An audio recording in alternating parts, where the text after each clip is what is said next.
that is nothing but your IOC container. Spring Yes? container? Yes. Spring container or IOC container, you can say. Okay. Okay, sir.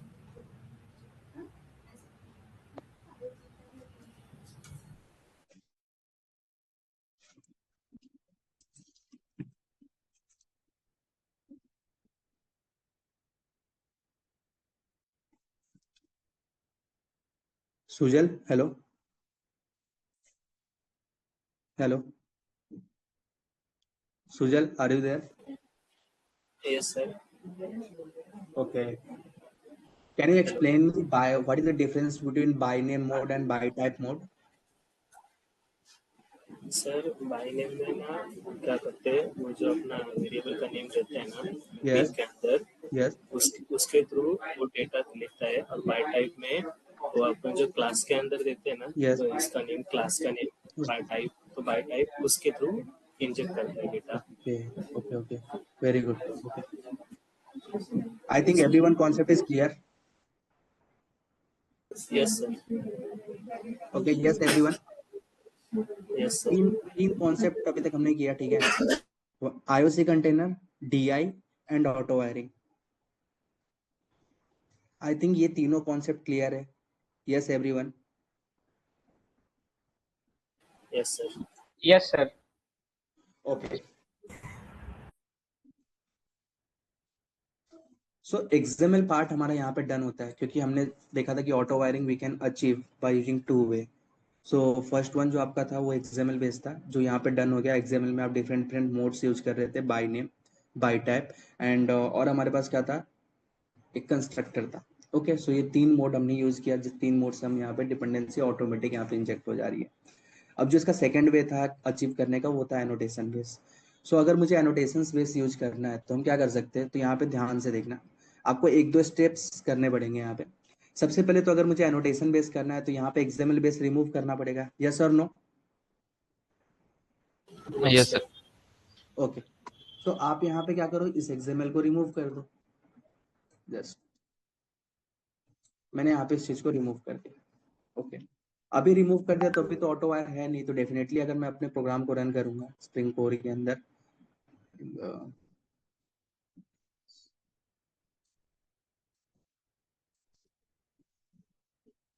If I run my program,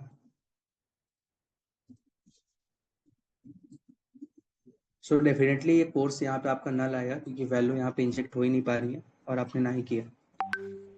सो ये process में हम क्या कर सकते हैं यहाँ पे, जैसे ID 1 नेम सूरज पोर्शनल। तो अभी हम एनोटेशन बेस देखने जा रहे हैं। सो आप स्टूडेंट पे आ जाओ। आप मुझे एक चीज बताओ, आप एनोटेशंस कहाँ कहाँ लगा सकते हो? एनोटेशंस आप कहाँ कहाँ प्लेस कर सकते हो? Yes tell me. तो आप बताओ ना, आपके पास कितने मोड थे? तीन मोड थे ना वहां पे भी। सो आप यहाँ पे भी एनोटेशंस तीन जगह पे प्लेस कर सकते हो।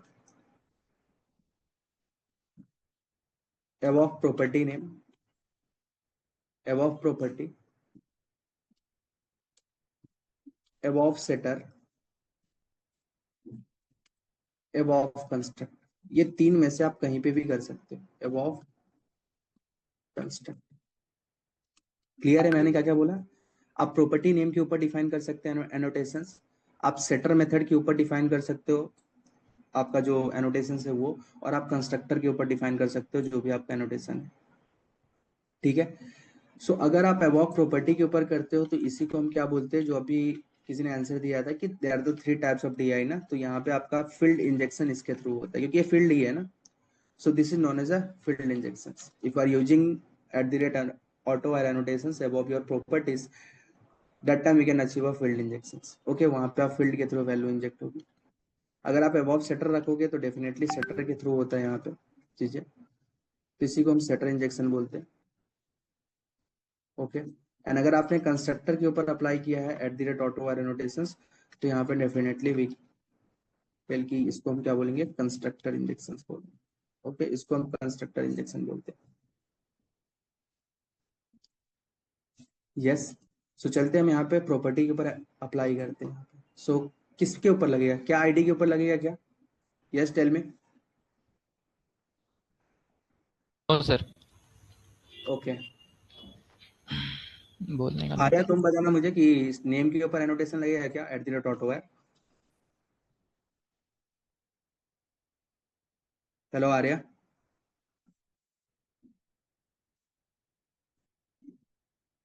Are you there? Hello. No sir, इधर अभी कोई नहीं है आर्या नाम से। Okay, no problem. Okay, yes Neha, hello, are you there? Yes sir. Okay, so name के ऊपर एनोटेशन लगा सकते हैं क्या हम @auto है? नहीं सर। Okay, why? सर हम लोग एक ऑब्जेक्ट पे ही लगा सकते हैं, जैसे कोर्स पे। ओके, सो मतलब प्रिमिटिव एंड स्ट्रिंग टाइप के ऊपर ऑटो वायर एनोटेशन नहीं वर्क करेगा ना? Yes sir. Okay, good.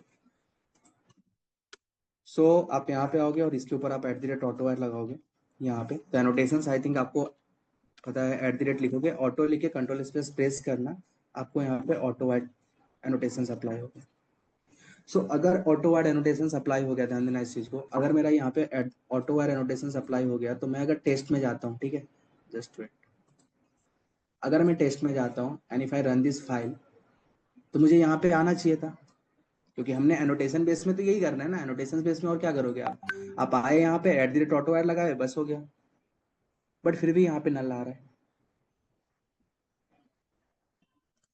ये इसलिए आ रहा है क्योंकि ध्यान देना यहाँ पे, आप अपने प्रोजेक्ट में फर्स्ट टाइम आप एनोटेशन बेस कुछ टास्क करने जा रहे हो, तो आपके प्रोजेक्ट्स को बताना पड़ेगा कि now you are using annotation based task.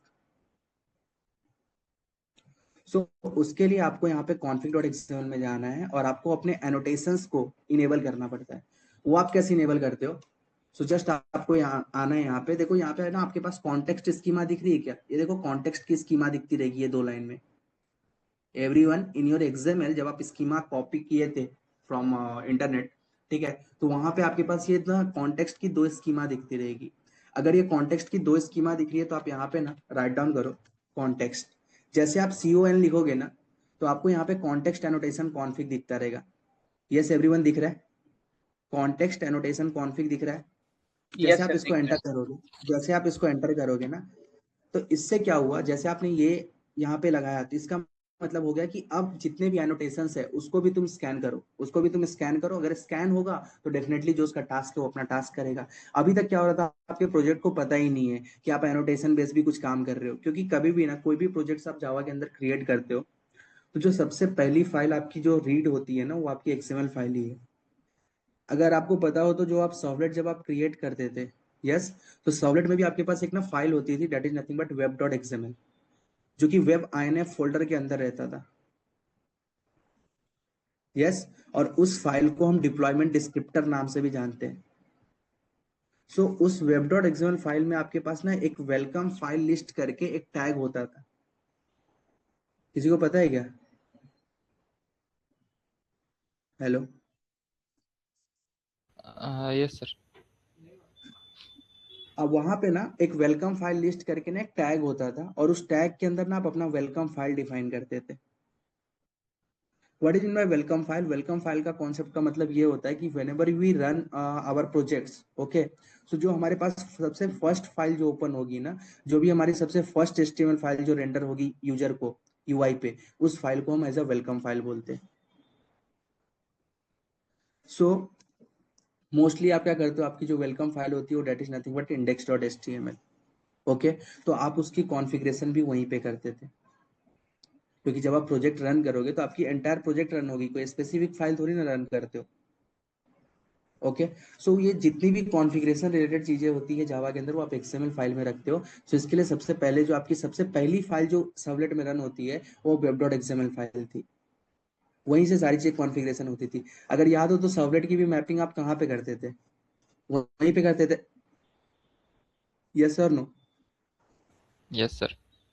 Okay, आप वहां पे ना फिल्टर API की मैपिंग कहाँ पे करते थे? जो आप मिडलवेयर बनाते थे सर्वलेट में, रिक्वेस्ट एंड रिस्पॉन्स साइकिल के बीच में जो आपकी फिल्टर API जो काम करती थी, रिक्वेस्ट रिक्वेस्ट के प्री प्रोसेसिंग भी और पोस्ट प्रोसेसिंग भी, रिक्वेस्ट आने से पहले भी एंड रिक्वेस्ट आने के बाद भी। तो जो बीच में भी एक मिडल मैन के जैसा जो स्टैंड रहता था, that is nothing but filter API, जो आपके URL को सिक्योर करने के लिए हम यूज करते थे। वो चीजें भी आपके पास कहाँ पे डिफाइन करते थे, वो चीजें भी आपके वेब डॉट एक्सएमएल में ही। तो जब भी रिक्वेस्ट आए या कुछ भी आए तो आपकी सबसे पहले ना एक्सएमएल फाइल ही रन होती है। तो यहाँ पे भी क्या हो रहा है, आपका कॉन्फिग डॉट एक्सएमएल फाइल पहले रन हो रहा है। रन होते ही अगर देखोगे तो यहाँ पे आपका कॉन्टेक्स्ट एनोटेशन कॉन्फिग वगैरह जो आपको दिख रहा है यहाँ पे मैंने डिफाइन कर दिया कि ये वाली लाइन क्या कर रही है, बेसिकली एनोटेशंस को आपके प्रोजेक्ट में इनेबल कर दे रही है, बस इतना समझो। ठीक है, सो मैंने ये वाली लाइन लगा दिया। अब अगर मैं जाता हूँ टेस्ट पे और अब अगर मैं रन करता हूँ तो यहाँ पे देखो मेरे पास डेटा आ गया, आया कि नहीं आया? Yes everyone? Yes sir. Okay, so यहाँ पे मैंने बस क्या किया, गया यहाँ पे @AutoWire लगाया, बस मेरा काम खत्म हो गया। और यहाँ पे आपको बस क्या करना है, कॉन्फिग डॉट एक्सएमएल में, ये तो कोई प्रोसेस नहीं है, तो सिर्फ आपको एनोटेशंस को इनेबल करना है, सिर्फ @AutoWire के लिए नहीं है ये तो अगर आप @कंपोनेंट यूज करोगे, @वैल्यू यूज करोगे, ठीक है, any type of the annotations you are using in your projects, that time you need to enable annotations. Okay, so annotations को इनेबल करने के लिए हम अपने कॉन्फिग डॉट एक्सएमएल फाइल को बता रहे हैं कि now I am using annotation based task. Okay, so just enable it. Okay, so उसके लिए आपके पास बस कॉन्टेक्स्ट स्कीमा होनी चाहिए। आई थिंक सबके पास होगा कॉन्टेक्स्ट स्कीमा, ये मैंने आपको बोला था, वहीं से आप लिंक उठाए रहोगे। तो कॉन्टेक्स्ट स्कीमा नहीं होगा, you can define it, it is not a big deal. Okay, then आप कॉन्टेक्स्ट लिखोगे। देखो कोई भी चीज मैनुअली नहीं लिखना है, ये सारी चीजें आप एक अच्छी प्रैक्टिस के लिए याद रखो। CON लिखा मैंने एंड कंट्रोल स्पेस यूज करो इसको, ठीक है, कॉन्टेक्स्ट एनोटेशन कॉन्फिग, और देन आप एंटर करोगे, आपकी पूरी लाइन कंप्लीट हो जाएगी एट द एंड। क्योंकि जब आप इंडस्ट्री में जाओगे तो वहाँ पे प्रोडक्टिविटी देखी जाती है, ये नहीं कि आपके पास नॉलेज कितना है। आपको जो टास्क दिया गया वो आपने कर लिया, चाहे आप जैसे करो, आप किसी से करवा लो, अगर आपका कोई है उतना वैसा कोई friend, you can do it.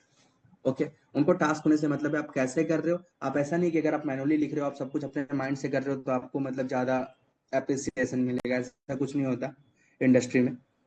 सो ये सब एक अच्छी प्रैक्टिस है। आप जो आपके पास जो भी टूल्स है उस टूल्स को आपको यूज करने आना चाहिए प्रॉपर। ओके, और उसके बाद सेकंड चीज, अगर आपको यहाँ पे एक्लिप्स वगैरह में फॉर्मेट करना है तो यू कैन प्रेस Ctrl+Shift+F, जो आपकी चीजें फॉर्मेट कर देगी। अब उतना VS कोड जैसा तो इसमें उतनी अच्छी मतलब बोल सकते कि लाइक UI तो नहीं है, बट फिर भी sir you can do it. Yes, sir हाँ बोलो। सर अभी सब लोग ना डिस्कनेक्ट हो गए थे, मतलब क्लास में लाइट चली गई तो वाईफाई भी बंद हो गया। Okay okay okay, no problem. So क्या मतलब फिर से रिपीट करूँ क्या? यस सर, मतलब अभी लाइट चली गई थी ना। हाँ हाँ, कोई प्रॉब्लम नहीं, ओके ओके चलेगा अभी। अभी सर कनेक्टेड नहीं है, काफी लोग कनेक्टेड नहीं है। ओके ओके, रुक जाओ, हो जाओ पहले कनेक्ट। ठीक।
Yes everyone? यस सर, आ गया। Okay okay okay, so just मैं ये बोल रहा था आपको कि यहाँ पे कॉन्टेक्स्ट एनोटेशन कॉन्फिग जो है, ये वाली लाइन आपको तब रखनी है जब आपको एनोटेशन बेस्ड टास्क करना है। ठीक है, तो एनोटेशंस को आपको इनेबल करने के लिए आपको ये कॉन्टेक्स्ट एनोटेशन कॉन्फिग लिखनी है। और मैं आपको यहाँ पे बोल रहा था कि लाइक आप ना यहाँ पे CON लिख के कंट्रोल स्पेस दबाओगे तो आपको चीजें मिलेगी, मतलब आप मैनुअली मत लिखो।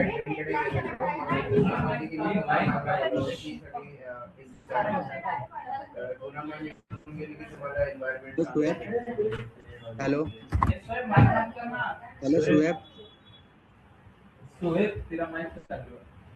सॉरी कुछ आंसर दे रहा था क्या? नहीं सर, गलती से चालू हो गया था, सॉरी सर। कोई नहीं चले।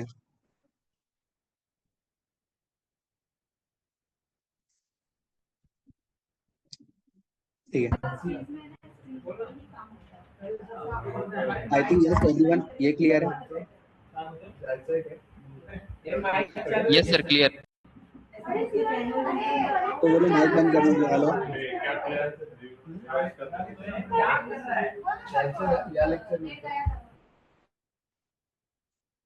ओके, सो यहाँ पे हमने अप्लाई किया, देन ऑल्सो वर्क। ठीक है, उसके बाद अगर आप देखो सेकंड पोजीशन हम कहाँ पे लगा सकते थे यहाँ पे? सर सर 1 मिनट रुकना जरा आप। वो 1-2 का अभी नेट भी कनेक्ट ही नहीं हुआ है अभी भी। ओके ओके ओके,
हो गया सर, स्टार्ट। Okay okay.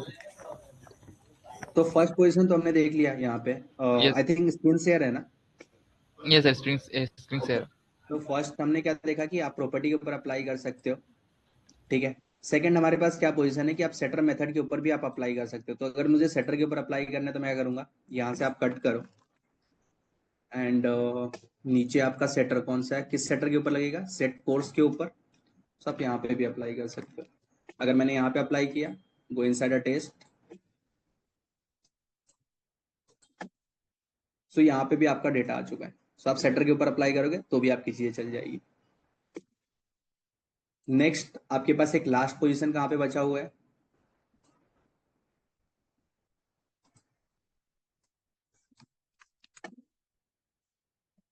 जो आपका लास्ट पोजीशन है that is nothing but constructor. So ये वाली जो आपके पास कंस्ट्रक्टर है, इस कंस्ट्रक्टर के ऊपर भी अगर आप लगा दोगे यहाँ पे, it will also work. Okay, run करो आप यहाँ पे। सो यहाँ पे भी डेटा आ रहा है। आई थिंक 3 पोजीशन आपको समझा कहाँ कहाँ पे आप अप्लाई कर सकते हो। Above property, above their setter method, above their constructor. I think clear है? Yes sir.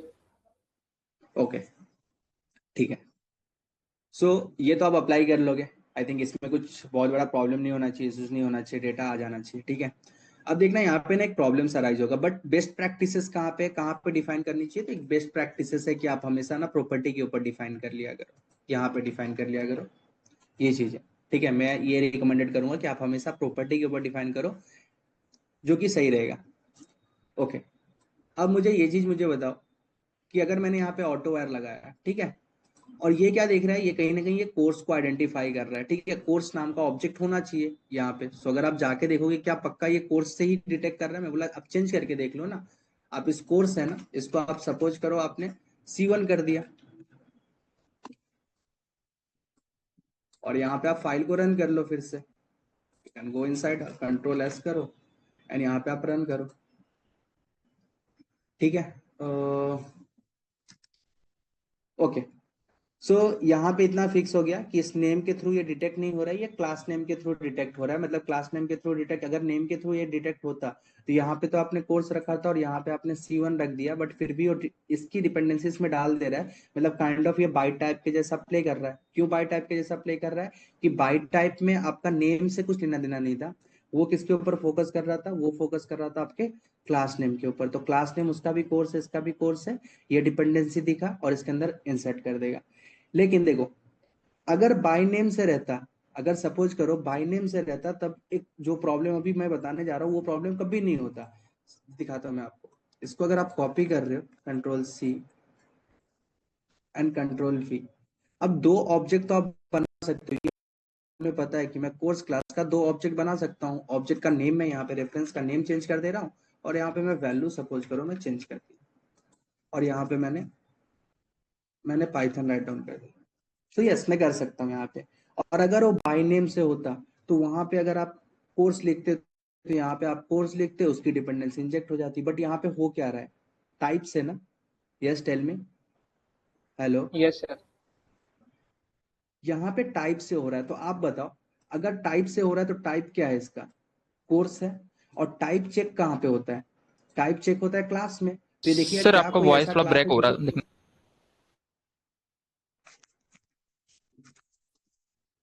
Hello, hello. हाँ sir. Now I am audible? Yes sir यार। Okay okay. सो अभी हम क्या कर रहे हैं यहाँ पे? अभी हमने देखा कि ये बाय नेम से नहीं हो रहा है, ये बाय टाइप से हो रहा है। बाय टाइप से हो रहा है मतलब क्या होगा? वहां का जो कोर्स है, जो क्लास नेम है, और यहाँ का जो क्लास है, मैच होना चाहिए। तो उसको कितना चाहिए? मतलब जो मैच होगा उसको इंजेक्ट कर देगा। तो अब की बार अगर ये मैच करने जाएगा, ये फाइल को स्कैन करेगा, तो उसको दो दो क्लास मिल जाएगी। एक ये भी कोर्स वाला है और एक ये भी कोर्स वाला है। Yes, I am right? अगर अगर हाँ वो yes by sir. Yes type sir. से स्कैन करे, सोचो जरा, बाई टाइप से स्कैन करेगा तो उसको दो दो टाइप मिल रहे हैं ना, सेम। अगर एक रहता तो कोई प्रॉब्लम नहीं था, सीधा उठाता और इसके अंदर इंजेक्ट कर देता। बट यहाँ पे कितने हैं? यहाँ पे दो दो है ना। तो अगर यहाँ पे दो दो है तो ये किसके साथ जाएगा?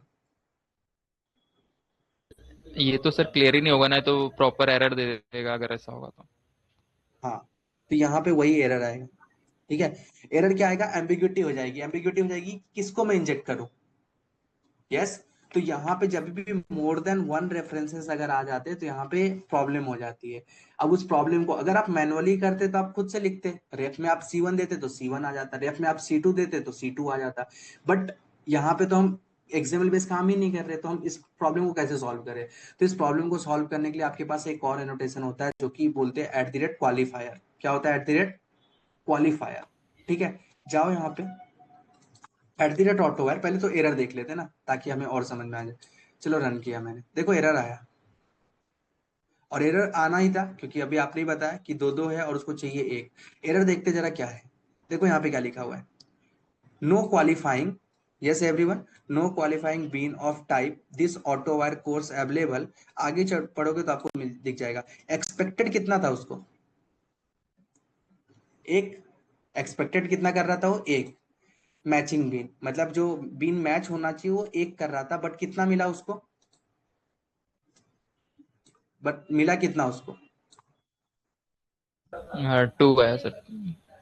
टू। कौन कौन से? C1 और C2। तो यहाँ पे एम्बिग्यूटी होगी कि नहीं होगी? उसको चाहिए एक, क्योंकि रेफरेंस किसी एक का ही लेगा ना। बट उसको मिल कितने गए? दो।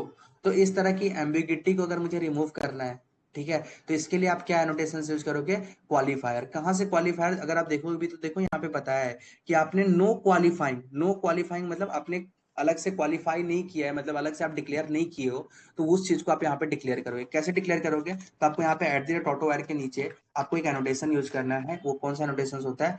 @क्वालिफायर। आपने यहाँ पे @क्वालिफायर एनोटेशन यूज किया, उसके बाद आप यहाँ पे नेम डिफाइन कर दो कि आप C1 से चाहते हो या C2 के चाहिए। तो मैं यहाँ पे क्या लिखा, मुझे C1 वाला रेफरेंस यहाँ पे इंसर्ट कर देना। सो अब अगर मैं इतना करने के बाद अगर मैं अपने फाइल को रन करता हूँ तो देखो C1 वाला कौन सा था, 101 एंड जावा था। तो ये आपका यहाँ पे इंसर्ट हो गया। तो जब भी आपकी एम्बिग्यूटी आई ना, तो एम्बिग्यूटी आने के बाद ये आपकी रिस्पॉन्सिबिलिटी बनती है कि आप अगर मोर देन वन बीन अगर टाइप सेम है तो वहां पे आप डिफाइन करो कि आपको कौन सा वाला बीन टाइप चाहिए, नहीं तो एम्बिग्यूटी आ जाएगी। तो what is the use of at the rate qualifier, it resolve your ambiguity. Okay, so at the time of two types of bean, okay, so अगर सेम टाइप ऑफ बीन है, more than one present है, तो वहां पे आप qualifier लिख सकते हो। और अगर मैंने यहाँ पे बोला कि नहीं मुझे C2 चाहिए, तो बोलेगा ठीक है मैं C2 का रेफरेंसेस वहां पे इंजेक्ट कर दूंगा। तो अगर C2 रेफरेंस इंजेक्ट होगा तो यहाँ पे डेफिनेटली आपका C2 का रेफरेंस आ जाएगा। यस, आई थिंक क्लियर है। ये यस। एट क्वालिफायर क्या किस प्रॉब्लम को सॉल्व किया, नहीं यूज कर रहे थे तो कौन सा प्रॉब्लम हो रहा था, hmm. Not using at qualifier. Yes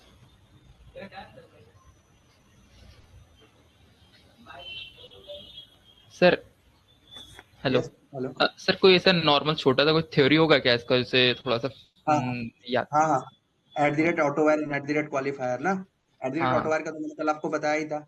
हाँ। ठीक है, देखो इसका सबसे बेस्ट होता है, क्योंकि मैं डॉक्यूमेंटेशन वगैरह या पीपीटी में रेफर नहीं करता, सीधा आपको यहाँ पे यूज करना है एट क्वालिफायर। ठीक है, चाहिए तो मैं जो मेरे पास जो नोट्स है, ठीक है, जिसको मैं रेफर करता हूँ खुद के लिए, वो मैं तुम लोगों के साथ शेयर कर सकता हूँ। ठीक है, ओके सर। तो ये जो है मेरे पास, मैं क्या यहाँ पे क्या लिखूंगा, सबसे best at qualifier annotation.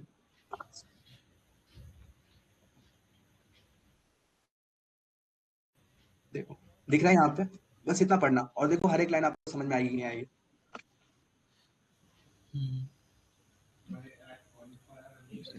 Containers when multiple yes, यही हो रहा है in Spring Boot. Yes The sir yes. object qualifier annotation is used to resolve the ambiguity. Ambiguity को resolve कर रहा है। कब ambiguity आती है, ड्यूरिंग द डिपेंडेंसी इंजेक्शन। आप डिपेंडेंसी को इंजेक्ट कर रहे हो ना, ऑटोमेटिक, तो ड्यूरिंग द डिपेंडेंसी इंजेक्शन कब होगा ये चीजें, when multiple beans of the same type. वही हो रहा है ना, मल्टीपल बीन्स थे, मोर देन वन बीन्स थे, दोनों का टाइप क्या था, कोर्स था। In the spring container that time we can need at the rate qualifier annotations for resolving the ambiguity. I think अब क्लियर है क्या। Yes sir clear.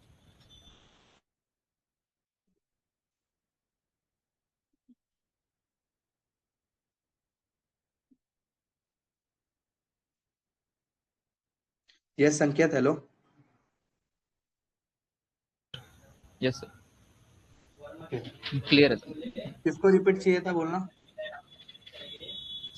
देखो यहाँ पे अगर मैंने यहाँ पे eight the rate auto wire लगाया, ठीक है, यहाँ पे अगर मैंने ऑटो वायर लगाया, सो काम मेरा प्रॉपर हो रहा था। बट जब मेरे पास प्रॉब्लम कब हुआ, जब मेरे पास सेम टाइप का बीन मोर देन वन आ गए। जैसे मैंने यहाँ पे, जब तक मेरे पास एक ही ऑब्जेक्ट था, जब मेरे पास सेम टाइप के इस टाइप का एक ही ऑब्जेक्ट थे, तो उस टाइम तक तो सही चल रहा था। लेकिन जैसे आपने यहाँ पे ऑब्जेक्ट अगर आपने दो बना दिए, ठीक है, आपने अगर यहाँ पे एक ये ऑब्जेक्ट बनाया और एक आपने ये ऑब्जेक्ट बनाया, अगर आपने दो बना दिए, ठीक है, सो अब यहाँ पे कंफ्यूज हो गया कि मुझे अगर मैं C1 वाले को वहां पे इंजेक्ट करूं या C2 वाले को। जब तक एक ही ऑप्शन था तो डेफिनेटली वो C1 के साथ जाता था। बट यहाँ पे अगर दो चीजें आ गई, C1 भी और C2 भी, तो उस टाइम पे आप क्या करोगे। तो उस टाइम पे स्प्रिंग कंटेनर जो है इट विल गेट कंफ्यूज कि मैं किसको इंजेक्ट करूं यहाँ पे, क्योंकि यहाँ पे ना नेम के थ्रू होता है तो वेल एंड गुड, तो आप वहां पे, लेकिन यहाँ पे बाई टाइप हो रहा है, सेम टाइप का अगर दो दो बन गए तो यहाँ पे एम्बिग्यूटी हो जाएगी। तो उस एम्बिग्यूटी को रिजॉल्व करने के लिए हम यहाँ पे क्या करते हैं, eight the rate qualifier annotation use करते हैं, जहां पे हम खुद एक्सप्लिसिटली क्वालिफाई करते हैं, मतलब खुद हम डिक्लेयर करते हैं कि मुझे कौन सा रेफरेंस उसके अंदर इंजेक्ट करना है। तो मेरे पास दो बीन थे, कौन कौन से थे, एक C1 वाला था और एक C2 वाला था। तो मैं यहाँ पे एक्सप्लिसिटली मैं यहाँ पे मेंशन कर रहा हूँ कि मुझे ना C2 की वैल्यू इंजेक्ट कर दो। अगर कल को मुझे C1 करना है तो मैं यहाँ पे बोलूंगा कि मुझे C1 की वैल्यू इंजेक्ट कर दो।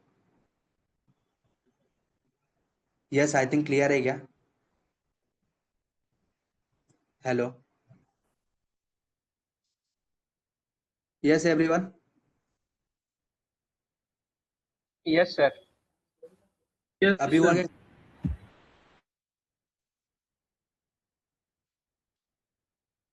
यस, परफॉर्म इट, इसको परफॉर्म करके लो।